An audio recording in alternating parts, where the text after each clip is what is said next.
Welcome to the Formed by Jesus podcast. This is episode 3, Feasting with the Stranger. I thought you forgot it. No. So we're now transitioning to the hard part of hospitality, but yet the heart of hospitality. On the spot. Yeah. It's good. Hard stuff. No, I guess I'm carrying this episode. You're the one with 2 screens, the video switcher, all of that. I have, I'm looking at You don't have the overview? My phone and a Mint. You read it last time, so I thought you'd read it again. I was kind of hoping, that was just a one-off. That's poor communication. You can't assume. You guys like my shirt, How to Make Friends and Love Other People? It's our vision for this year. Got a shirt version of it. It's pretty nice. I'll read it. Okay, go ahead. Feasting with a Stranger. If loving your neighbor as yourself was the second most important commandment in the scriptures according to Jesus, then it's something we should make a regular part of our day-to-day life. But in our hyper-individualistic and self-serving culture, few of us actually get to know the strangers we interact with on a daily basis. Jesus and his disciples faced similar issues in their day. Loving their neighbors was difficult because of boundary lines and discrimination that occurred between Jews and Gentiles. Later in the biblical story, the early church faced violent opposition and persecution due to their commitment to King Jesus. And yet, the more meals they shared with their enemies, the more their enemies became friends. Over time, those friends became part of the family of God. Today, people will always expect our hostility until they experience our hospitality. It's different than what you have, isn't it? It is different. Did you change it? That's great. Cut out the Henry Nouwen line just because I thought I don't want to be confusing. By getting to know the neighbors in our lives, even our actual neighborhood neighbors, we create spaces and opportunities to serve those around us and demonstrate the love of God. Yeah, so we started by saying, a key text, 2 key passages for us are Luke 19:10 and Luke 7:34. It's the 2 times in the book of Luke where Jesus starts by saying, "For the Son of Man has come." Mm-hmm. One is a mission statement. The other is the methodology statement. So the mission is to seek and to save the lost. That's the heart of hospitality. Mm-hmm. Hospitality is like literally stranger love, to love the stranger, those who are lost. The methodology is eating and drinking with the lost. So we said it's much easier to give to the homeless and to eat with the homeless. Mm-hmm. It's much easier to care about and post about refugees than to actually open up your home for them. And so his methodology of eating and drinking with tax collectors and sinners, being labeled a glutton and a drunkard, is very, very hard. Mm-hmm. But it is the way we're called to live. It's how Jesus practiced hospitality. It goes back to one thing I was thinking of a lot was, as you were preaching, I think the reason that Jesus did it that way was because it was the primary way that people were in proximity to each other. So it goes back to our vision series for the year. First step of any relationship, friendship. Did I mess up the mic again? Yeah. Is just getting around people. It's proximity. And I think Jesus used meals as a way to get near people and in proximity to each other, to others, to the people that were usually pushed outside of proximity to the fringes of society and things like that. We're still dancing around the hard part, which is next week. Yeah. Of eating with sinners. Yeah. Associating with those who are far from God. It just seems like us as Christians haven't figured that thing out. Yeah. There's so many debates and discussions. And it's nuanced, and I don't think it's very simple. I know. Next week's going to be a fun conversation. Next week's going to be heavy. By being in proximity, does proximity always equate to affirmation? I think that's the major question, and there's a lot of people who say absolutely yes. Yeah. I think there's there's wiggle room, and this is a problem for future Caleb and Trey. I think me and you need to really work on the sermon this week together to make sure I'm not, because it's so easily misunderstood. Yeah. And you can take one clip. Yeah. And do you want to co-teach it? Well, I know, right? Because even I like that little subtle hey, but even because I don't. I just made an ad. Yeah. About, and I was like, I can make both people mad with the ad I just made yesterday. Because I said, hey guys, this set the table display. We believe as Christians, we don't make demonstrations out of people. We make dinner for people. Mm-hmm. So we're bringing everybody in. Mm-hmm. So that makes a certain group go that's right. This is the kind of church I want to be a part of. Yeah. But then I say, we want to have meals with saints, strangers, and sinners. Right. Ooh. You're labeling people sinners. Right. So it's that kind of punches on both sides. That makes either one side happy and then mad, or one side mad and then happy. Yeah, I think people want us to have an answer for, well, what do you do when you're in proximity to people at what point do you call out their sin and ask them to repent at the feet of Jesus? Yeah. So is that what we're getting at? Are we? Is it within the first 15 minutes? Yeah. Otherwise, if the gospel isn't preached, it's not evangelism. Mm-hmm. It's not real hospitality if you don't. But Rosaria them. Butterfield, it took 2 years worth of dinners. Yeah. But maybe he preached the gospel every single time. What is the gospel and how do you preach it? Come on. Like, I don't know. It's, man, I'm getting Okay, that's all next week. This week is about being hospitable to the stranger. And we looked at Luke 14. And one line we said is hospitality is marked by curiosity and generosity, not animosity and reciprocity. What are some of your thoughts on that? This always turns into me hosting and asking you all the questions. But I guess it makes sense because I was the one who talked already for 40 minutes. So now we need to hear your perspective. You also have I have all the two things. Screens and the switcher. This is your house. I do feel like the guest here. Yeah, I thought it was good. I thought you touched on the things that when you get down to like any of the pushback, the resistance that people would just initially feel when it comes to being hospitable towards strangers, you touched on the 4 things that like are at the core of that pushback, that resistance. And so it takes, and that's the hard thing too, is it takes a lot of intentionality because we live with all of these assumptions. I think this is what it does. Is it calls us to examine the assumptions we make about people we interact with who aren't a part of our Christian community. And I think we do make a lot of assumptions. I think we learned this. I was a part of a group last night. One of our new Together groups was talking about this. There are people that we immediately kind of write off and label as like, bad people or sinners or angry people or whatever. Yeah. Because we're not curious. Or we label people like they're just assumptions we make about like even the reciprocity thing. If we give someone something, we expect something in return. If people live a certain lifestyle, that means it's because we know in our minds it's for a certain reason and we're okay kind of pushing them to the fringes. So we don't have any curiosity. We've made up our minds about them. But Do you remember that Ted Lasso like scene about curious? Yeah, the dart scene. Be curious, not judgmental. I thought that was like really powerful. Yeah. It can be again used wrongly, sure. but I just love that. And that's what I love about Ted Lasso. He has that like non-anxious, which I never watched season 3, but that non-anxious presence and like he was just kind and connected. And then in season 2, he gets really anxious which is a good deep dive. It's human. Yeah. It's human. But I remember Ted Lasso season 1, it's like, I want to be that kind of leader. It was the ideal. And then it got to the real. Yeah. And I think that's so much about hosting strangers. I think every Christian is like, what a beautiful, it'd be so cool if someone else did that. Yeah. Have people over their home every week. Like, I want to follow a leader who does that. Yeah. But do I want to do that? I want to, but I have this, and this. I'm too busy. My house is too small. I'm in a weird stage of life. And we try to hit all of those excuses in that hospitality guide that you created. Or even like, yeah, but not those people. Like those people aren't, Honestly, like when I drove near the seminary. I almost went to Lenny's. Have you heard of that place? So Cane's was too far, and I saw this Lenny's. I was like, okay, let me pull in. I was at the teller for like 10 minutes, and they're still done. I was like, whatever. And this guy, like, I thought he was trying to get into my truck, so I was like, I'm leaving. But I remember thinking, like, it's so easy in Queen Creek to be like, hey, love the stranger. Mm-hmm. It's a lot harder in different areas, like where people are just like really like on a lot of substances. Mm-hmm. I say this in love, but they smell really bad. Like all like that, it gets really hard. It's just a different life. Yeah. Totally different life. Yeah. And we're not saying for the record to go and, I don't know. I don't think we're saying this.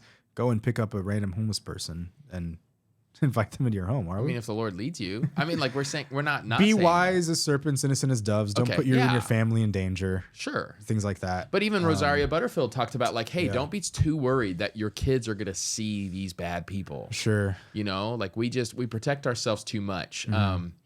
There's a pastor that talked about hosting strangers, and he's like, in today's context, we treat our homes like castles. Yeah. And it's like, hey, I'll be missional out there, but my home is my home.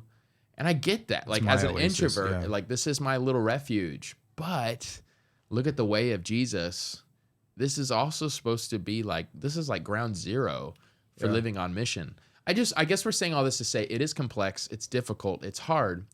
But we also made that reminder, hey, we're Jesus people. Yeah.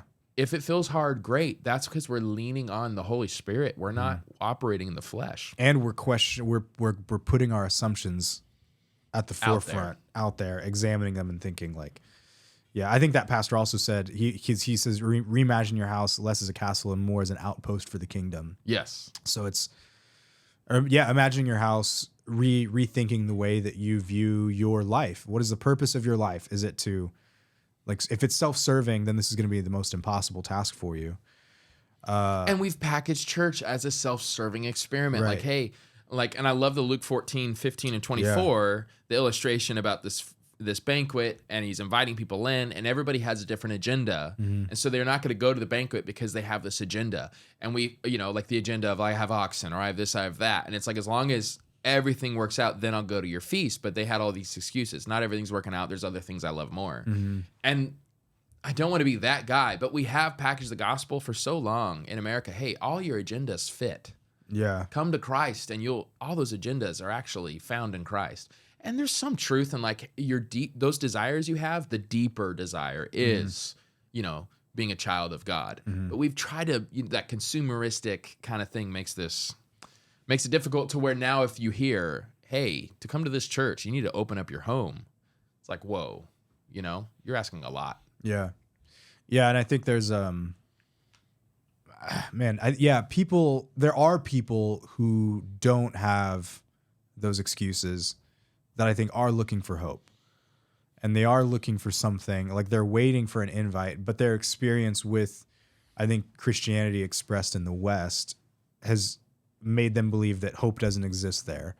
Good. And so good point. What we're trying to do is say, now it's on us. In that parable, we are the gathering servants to go and reach the hopeless, invite them into proximity with us to encounter the loving grace of God. And that's why we said strangers will always expect your hostility until they experience your hospitality. Yeah. And I think in a post-Christian culture where we are a little more hesitant and the narrative is like all the things wrong in this world is because of religion, we're starting at a negative. Yeah. And so we have to love them, show them that we're Jesus people, the real Jesus that we see in the Gospels. And a lot of times, Hebrews 13 says, keep on loving each other as brothers and sisters. Don't forget to show hospitality to strangers. For some who have done this have entertained angels without realizing. There is a spiritual significance that happens at a dinner table. Going back to the question you asked last week, why a dinner table? Yeah. Well, because the scriptures say, like, you don't know who you're entertaining. Serve, don't entertain. I know, that's just kind of fun. No, it is funny. Yeah, no, I think, entertaining in that sense is a little different. But I think there's just a lot about, I think there are a lot of next steps that people can take. And I love that in the parable that you used on Sunday, it was about a feast and it was about making space at an actual table. And the job of the church that you argued was to go out and remembering that we were once the people invited at the table. Yeah. We receive new life. Our job, like, it's the Christian, our job, following Jesus isn't a life about just staying at the table. It's that's where it starts. And the end result or the natural outcome of that is inviting others into the table as well. Yeah. And so we've created a world where you can be a follower of Jesus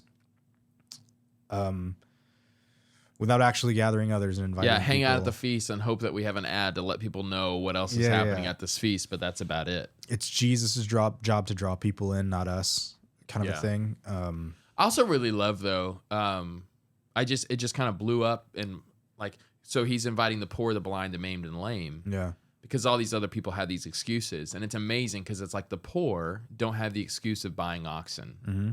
The blind don't have the excuse of needing to see the real estate they just bought. Mm-hmm. The maimed and lame don't have the excuse, sadly, because they, especially in this day, they weren't given in marriage. So they don't say, oh, I just got married. Yeah. I just love that Jesus is so compassionate and he cares for those. Like, hey, I got nothing. Like he comes to those people who are just at the end of their rope. Like, I don't have an excuse. I just need hope. Yeah. I'm lost. Yeah. Searching. And we're the people saying, hey, the feast you're looking for is right over here. Come on in. Yeah. Yeah. And then the assumption that all of us make is that other people are going to do the work of bringing those people in. We don't think about, it was that line you gave from Rosaria Butterfield that God doesn't make a mistake with your... God never gets the address wrong. God never gets the address wrong. So that principle being, it's so hard for us to wrap our heads around the fact that God has put us in the lives, the embodied lives that we are living in intentionally. And the people that we interact with on a daily basis, the strangers, are in God. God in his sovereignty has put those people in our lives for a reason. And Yeah. that doesn't mean we're all going to we're not, we can't expect to like bring every single person in.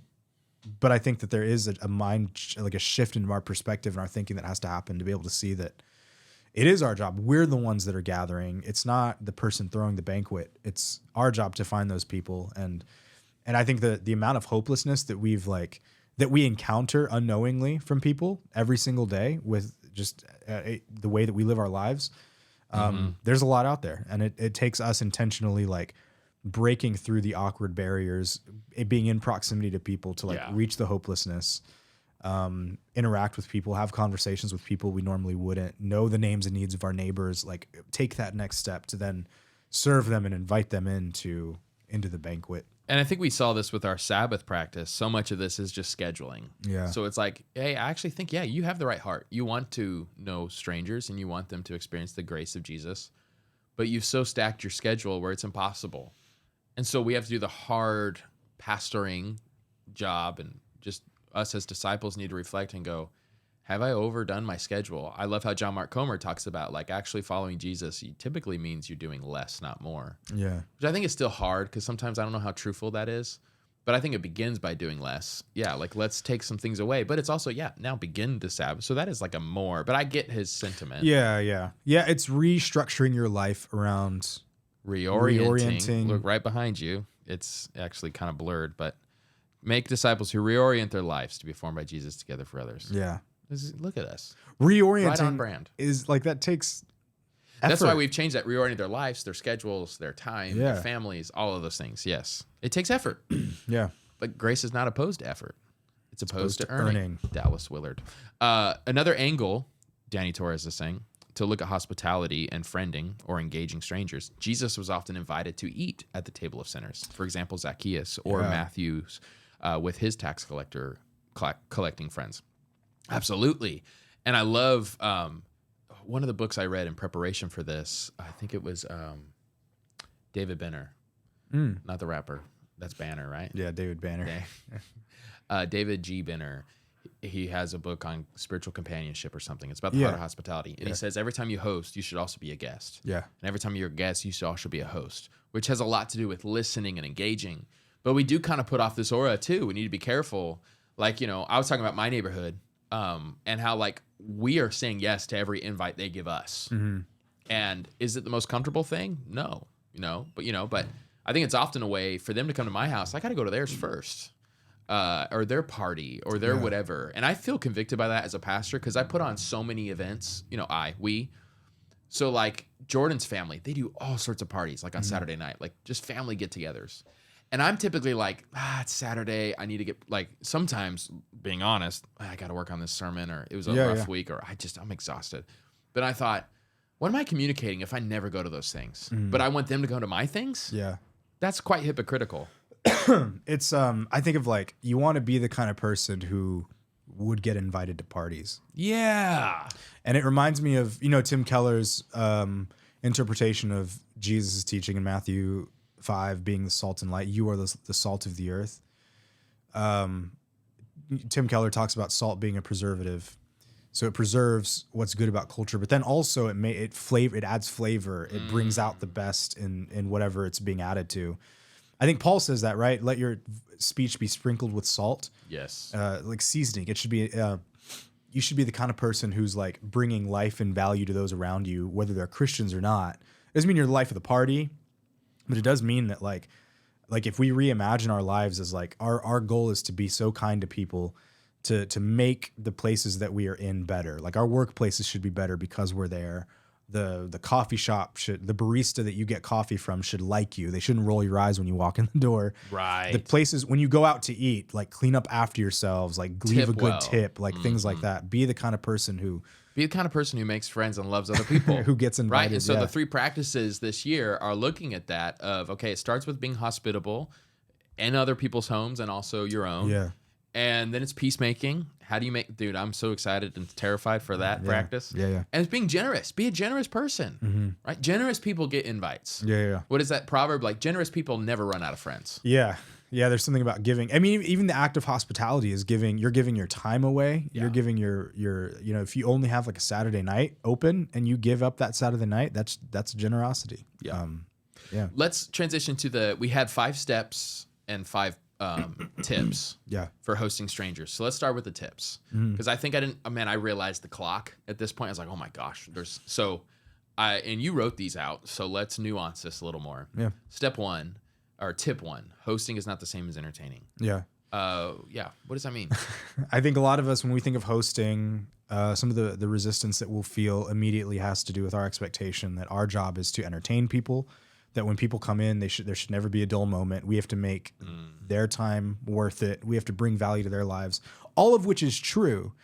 I would argue the best way to do that isn't to focus on entertaining them by filling time or making them feel good. It's by actually going out of your way to serve them. And that looks, I mean, depending on who you're having over, that looks different for everybody.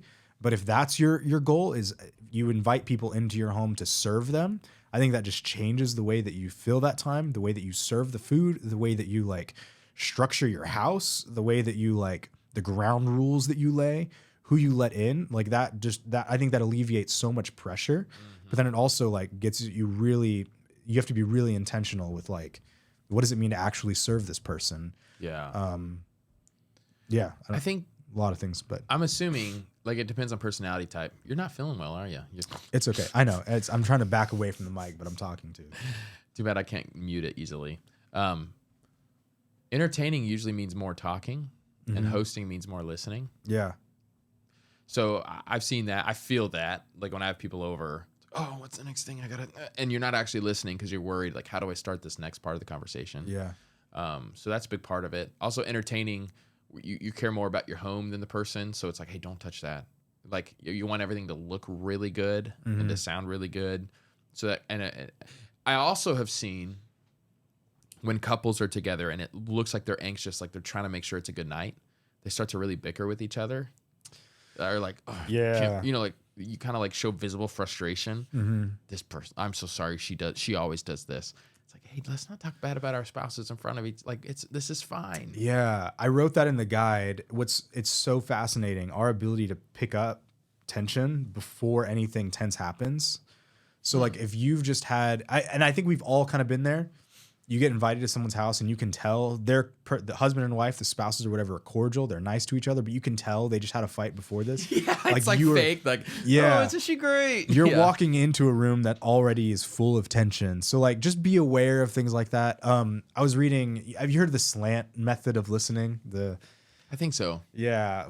So in the guide I write, ask questions a lot. If all else fails, ask another question, ask question after question. And listening is like, stand up, sit upright, lean in towards people. Don't back away. Ask questions. Don't be on your phone. Yeah. N is nod. And then T is track their face. Like, look, like really engage with them. Yeah. But don't be weird like that. Yeah.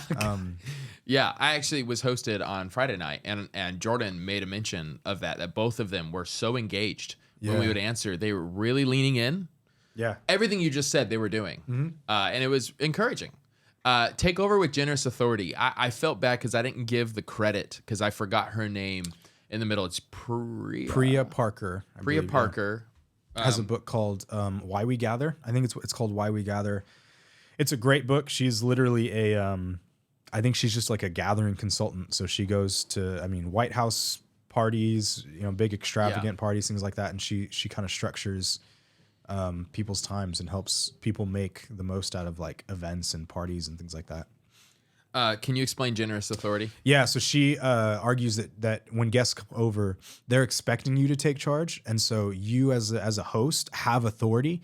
And she has this whole thing about why we don't like authority, but we actually really need it. We need to be led. And when you walk into someone's home, you need to be led. And so as the host, you have authority. But if you use that authority for your own gain, then that's going to turn everybody off. And I think we've all been there. Yeah. Again, that goes to entertaining.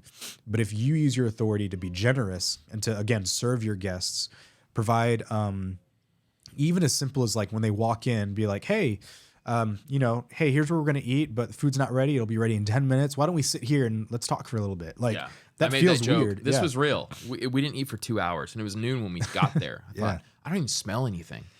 Hour and a half in, let's make something. I'm like, are you kidding? I wanted to leave by this time. Yeah. So we kind of set an easy to go back to our leadership stuff we've been talking about. Set the tone and set the table. Mm-hmm. Here's the table. Like, again, I'm thinking Friday night. Friday night was such a good example of somebody hosting us really well. Yeah. The plates were already out. Yeah. Like the forks, like everything, utensils, the napkins, everything was ready. Mm-hmm. And so we chatted the quick little pleasantries and then transitioned to eating. So that's the next one. Don't shy away from small talk, which I think is pretty self-explanatory, but be okay with that.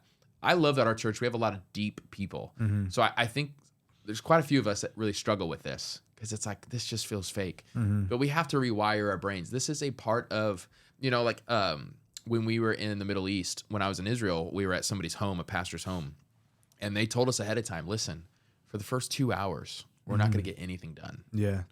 It was about meeting about, it was actually, we had an objective. They're like, until the tea comes out or something like that, until this comes out, we're only hanging out. Mm-hmm. Don't bring up business. Don't bring up anything. Mm-hmm. And so for them, like, it's an actual set in culture. Mm-hmm. For us, I don't know if we know that cue. So we're like, do we have to do small talk? It's like, this is a part of life. Yeah. Yeah. There's actually like a sociological thing that happens where like small talk does break down barriers. Mm. It lowers people's blood pressure.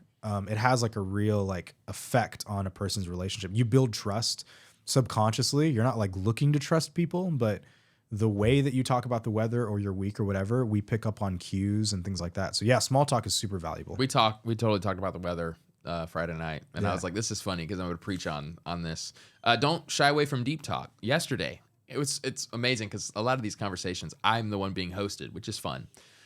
Just like Jesus. Just whatever. But I loved the guy who hosted yesterday. He's beautifully transitioned to deep talk because he went from what's your favorite superhero and why do you identify? Mm-hmm. Then he opened up and shared his wounds and his past and how he identifies with that superhero. And it turned into this whole deep, meaningful conversation. Mm-hmm. I was like, you are brilliant, brother. Like, that was just poetic. It went from fun, small talk about Marvel movies to now here's my life. There's a bad way to do that too. There's a bad way to just dump on people. Don't invite them over and be like, yeah, rough week, everything's right. Like that kind of thing. This guy was not doing that. Right. Yes. Yeah. That's true. This is probably a bad biblical interpretation. But deep calls into deep. The sort of like deep sort of inner longing that we have to connect with other people on a deep level is there across every cultural boundary marker, every like personality type. So yeah, if the conversation goes deep, don't shy away from it. Lean into it. Be vulnerable. Share. Ask questions. All that's good. How do you end with honor? I think something that I'm not great at, but I've been thinking through a lot is, it kind of circles back to serving instead of entertaining. So even as simple as like thanking people for coming, highlighting something that you enjoy about them or your friendship, and then saying like, I'd love to do this again or something. Yeah. So even if it's just like, hey man, I really appreciate you driving all the way out here. It's been, your friendship has actually meant a lot to us. Me and Shelby, we don't get out much with the kids and you've been really intentional with reaching out. So that really means a lot to us. Let's do this again. Perfect example. That's a great, like, it doesn't have to be like, well, you're kind and you're pretty and I think that you should, like, it doesn't have to be weird. Yeah, Just last night, like, honest. one of my lines was, hey, man, like, I ended it by, and those J's look good. Yeah. Wear those some more, You're really funny. Like that, we've never had a chance to. Oh. We've never had a chance to sit down. I didn't realize how funny you are. This has been really good. Thanks for inviting me. Yeah. Don't say, you're really strange. I didn't notice how strange you were. Dessert's a great way to end the evening. Amen. That's how we ended our evening yesterday. We had nothing but cake. Oh, that's good. Yeah, praise the Lord. And I have extra. You want some? That's not going to be for you though. I didn't get you coffee or bundt cake. All right, now the 5. And you're throwing it in my face. What is this? Don't worry. It's just bad fasting. hospitality. You're fasting. Got it. Don't worry. Okay, no. The 5 practices now. Let's go through this quicker. Yeah. Although this part of the podcast probably hasn't been that long, but we've been on already for an hour and 15 for the fuller conversation. Not to confuse those who are on the Formed by Jesus podcast. We had a conversation before this conversation, so everything's fine. Very easy just to have a conversation with a neighbor. I think just become interruptible, be out there, get engaged. It's amazing how like a lot of us, it's like, man, I've never preached the gospel. Yeah, because you never even like talked to this person. So let's start there. Easy is to put a fire pit in the front yard. And you even said someone's already like, all right, we're doing that this week. Yeah. Which is pretty awesome. Someone in our this new group on the other night was saying, yeah, we're going to do that. Just be open to interruptions. People have experienced that too around here. Halloween, people do that just randomly. It's a good point. Yeah. Moderate would be to know the names and needs of your neighbors who live in front of you and next to you. Yeah. This goes back to Kinda conversation. basic, right? A little basic, but it's hard to, I think this comes with consistency. So it's once you start having conversations with people, you get to ask a little deeper questions about their life and about their job and things like that. And this will come up. I think the thing to remember is none of your neighbors are mad at you for doing this. Like we have one neighbor who's more outgoing, who's always available. And I'm just always complimenting this guy. Like he's awesome. Like he runs this street, you know? And so I think we just have these false lies in our head. Like, oh, they're going to think I'm nosy or it's like, no, people want to be cared for. It's also good to remember so many people don't even have a church community. They have no community. Right. So like we're used to like, oh, my cup's pretty full because I have a group on Tuesday nights and I go to church. But these people are just straight up lonely, and it's really, really that's sad. a great point. Yeah, it's that they're just waiting for somebody to talk to them. Yeah.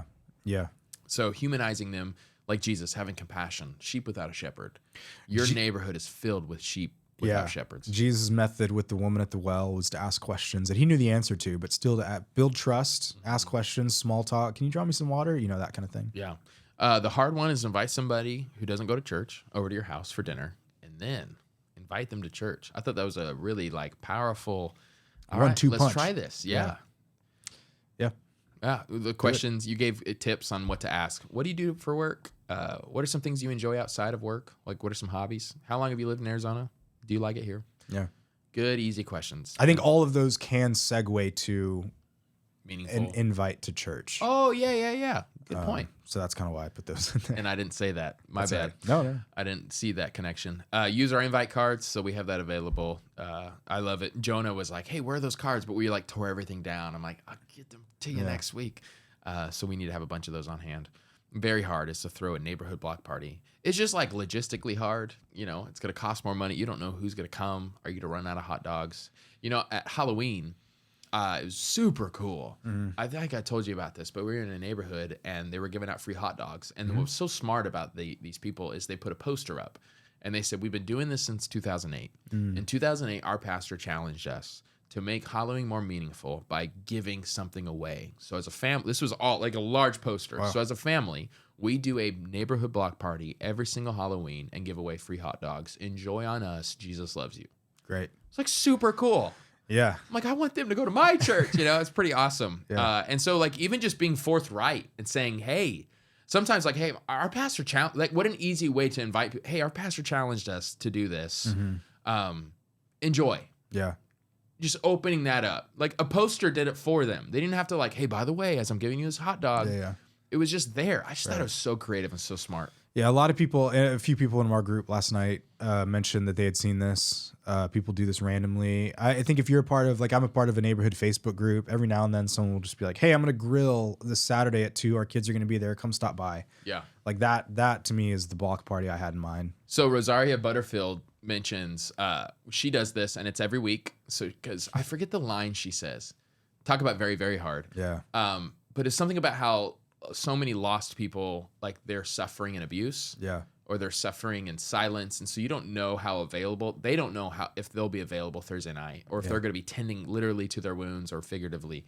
And so that's why she thinks a weekly or monthly and reminding people all the time on the Nextdoor app or whatever, this is going to happen. This is happening. Really helps give people. So don't be discouraged if they don't come the first time. Mm-hmm. But another thing she mentioned, and I thought it was smart, and I think very, very hard, is she puts, hey, this is what we're doing. You know, dinner starts at 6, and we're ending the night with a psalm at 7. So if you want to stay till then, that's great. If not, but just like also like putting it out there in the beginning. If you're coming, and if you especially come at this time, this is how we're doing this. Yeah. And really adding that spiritual component. Yeah.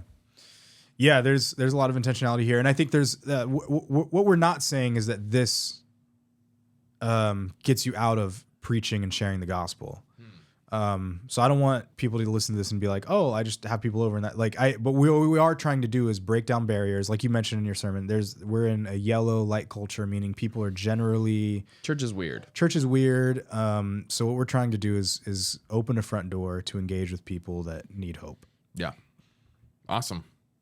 Any last thoughts or comments? Because we just went through the sermon. That was my last thought or comment. So I should have ended. Well, thank you guys. Comment your biggest takeaway. Let us know if you're doing this practice, if you're a part of our church or not. We'd love to help you and to pray for you and to root for you. Go to formedbyjesus.com/hospitality to see all of our resources. You can get an online version of our booklet there. You can get our reading recommendations there. And you can see the sermons there. So the formedbyjesus.com website is for all of our practices. The rest of our teaching can be found at passioncreek.church. I feel like I need to say that every once in a while to remind people, why do we have two different websites? Yeah. You can access the form stuff at our Passion Creek Church website too. It's just to help put everything in one little place for when we do a practice series. All right, grace and peace to you from God our Father and the Lord Jesus Christ.